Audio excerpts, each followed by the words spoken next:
All right, 4 o'clock. Great to have you. Started the show.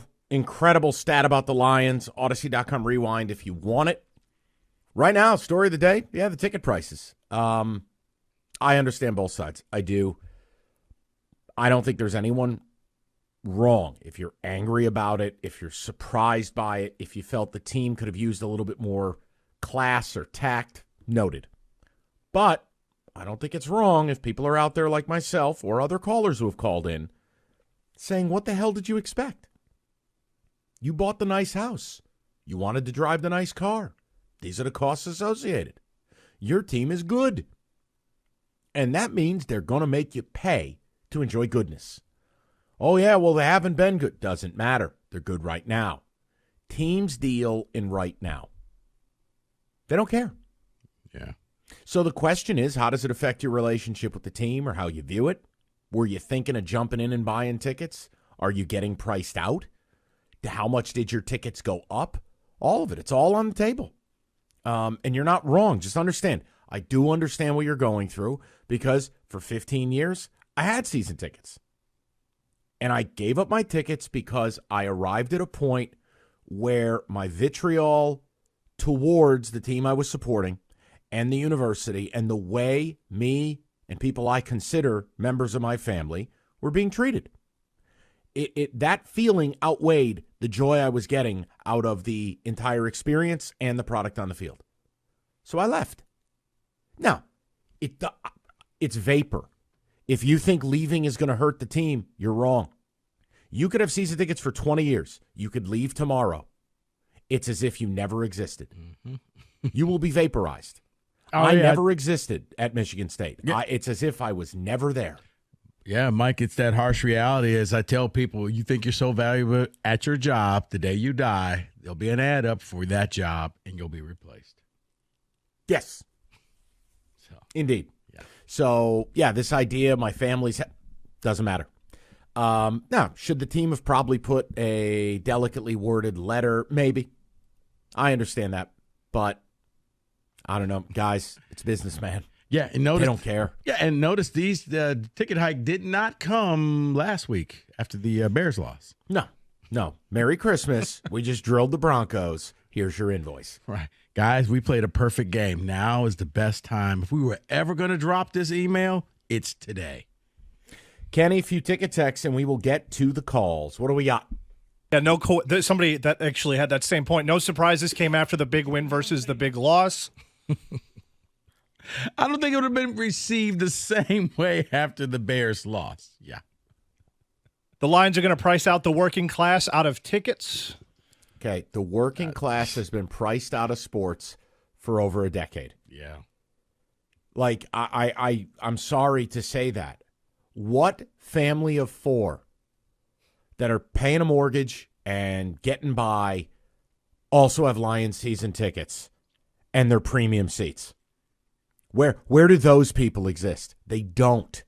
Yeah. Now, they might get in the building, but they're going to be up touching the banners that don't exist. And the first thing that goes when you tighten the belt a little bit is going to be those tickets. Sports hasn't been for the common man in decades. It hasn't.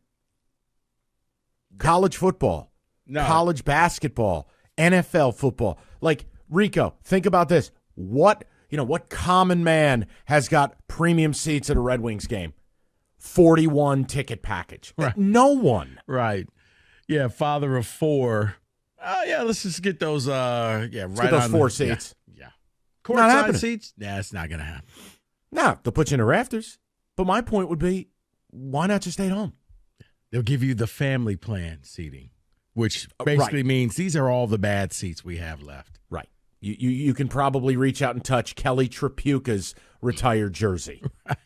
Right. You're up so high. Yeah, you memorize all the things hanging up in the rafters. Hey, Mike?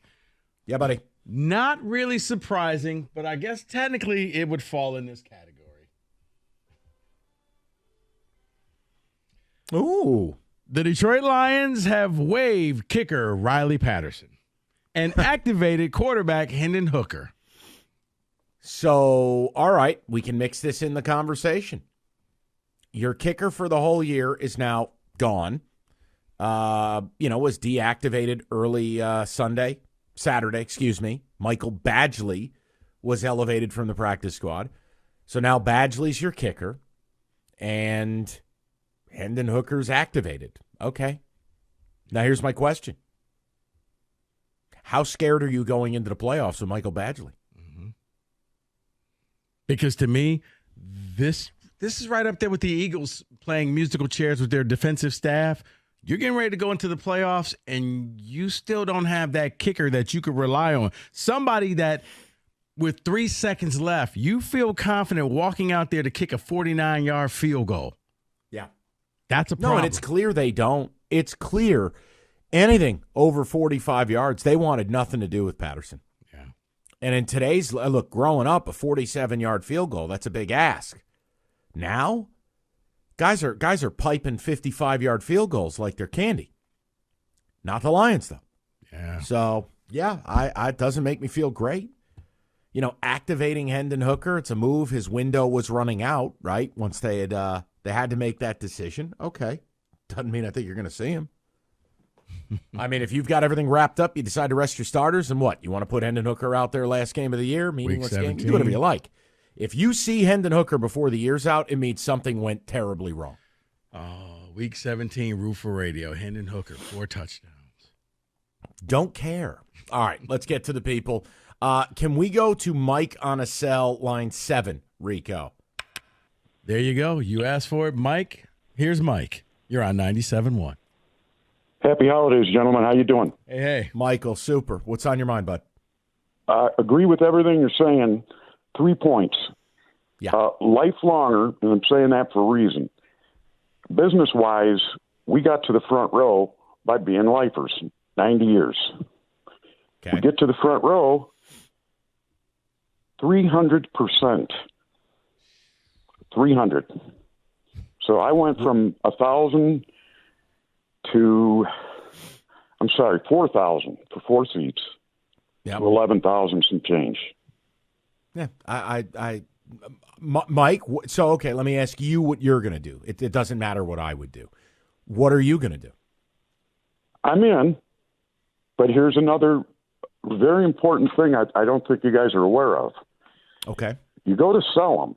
Now, I've talked to my rep. I'm pissed. So I talked to the rep. I asked him, so on resale, what are the rules? They can hook your tickets once you get to 4. You sell 4 games, and it happened. That's why I asked. I know of someone that sold 4 on the NFL swap. They hooked their tickets. Are we no longer in America? So you mean, and by hook, you mean you now get your season tickets revoked? Took them away. Yep. Yeah, I mean, Mike, how do I put it? None of it is fair, right? Like, none of it's right, Mike. I'm not mad at you. No. I am shocked you're going to go from 4,000 to 11,000, and you've just said yes. But if it's what's important to you, cool. But when you buy that ticket, you're buying the fine print. Nobody ever reads the back of their tickets. Nobody reads the rules associated with it. No, I didn't even know that was a rule. The team owns you. Yeah. Oh, the team owns you, Rico. Oh, yeah. It's like when people, like you know, when you see people buy a Ferrari, right? You know what you can't do? You can't sell that allotment. So the hitters who go out there and they're like, hey, I got a Ferrari coming in 2 years. If Ferrari finds out you sell that thing, you'll never touch a car again. They own you. They own you. They don't want you selling those tickets and making your money back. They want you in that seat. Wow, and I figure Mike is 90 years. They worked all the way down to the front row. So I do think a lot of that, he's invested time and family time and money that he feels like he can't give it up. I do think it's a part of him. You did not hear excitement when he said, I got to pay for this. You know what I'd love to – I wish Mike were still on the line, because here's what I would love to do for him. He could be in the front row every week at home. I'll take him down to Paulson's. I'll let Chris and Dan show him what 11 grand will buy him. And then you make the decision on what means more to you. Oh, and by the way, 11 the 11 grand. Yeah. The 11 grand you spend at Paulson's, that's going to last you a decade. I'm assuming at that point you probably got 3D TVs where, you know what? Yeah, you're actually calling the plays, Rico. Right. You get a special headset. Right. No, but I mean, I'm just making a point. Like, Mike's in concussion protocol. Like, yeah. Right. I'm in the blue tent. You get your own blue tent to watch the games in. But I mean, that to me is the cost analysis fans have to do. Like 10 years ago, and certainly 15, the at-home experience was not where it is today. Today, I would find it impossible on an ROI basis to spend 11 grand on tickets based on what it can do for you at home and the setup you can build and having all the people you care about, your house, your rules, your bathroom, your menu, and if the game sucks, you turn it off. It's yours. When you go to the game, you're playing by somebody else's rules. Now, do I think it's egregious for that man's tickets to go from $4 grand last year to 11? Even I think that's egregious. I do. Yeah. But he's saying yes. So guess who wins? The Lions. The Lions have a team of people. Teams have people in charge of understanding market dynamics and pricing. And guess what? You and I go, holy hell, 4 to 11, and they still got them. Yeah. So was their pricing appropriate? Yeah. It worked. Yeah, that's sticker shock. Yeah. That's not we paid $1,000. It's going up $1,500. That's wow. We got to have a family meeting. Mikey, if you're still out there, I'll set you up over at Paulson's. You could do a cost analysis. Do whatever you like. I'll make sure Chris and Dan take care of you. I mean, I'm thinking at 11 grand, Mr. Paulson himself is going to come and do the personal installment. Okay, take it easy.